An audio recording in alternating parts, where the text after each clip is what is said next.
தந்தை மகனுக்கு இடையில் யார் யாரிடம் தோற்பது என்பதுதான் கேள்வி.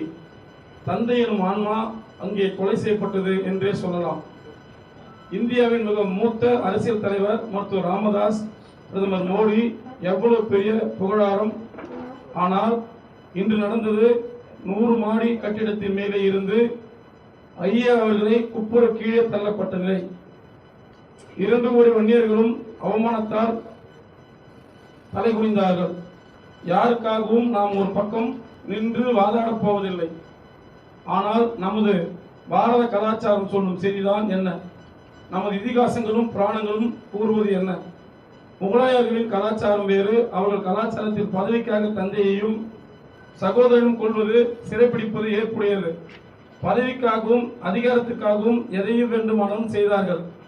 நமது கலாச்சாரம் வேறு. தந்தை சொல்மிக்க மந்திரம் இல்லை. எடுத்துக்காட்டு: 1 ராமன், 2 பீஷ்மர், 3 பரசுராமன், 4 இந்திரஜித், 5 ராஜேந்திர சோழன். 1 ராமன் தந்தை சொல் கேட்டு 14 ஆண்டுகள் காடு போனார்.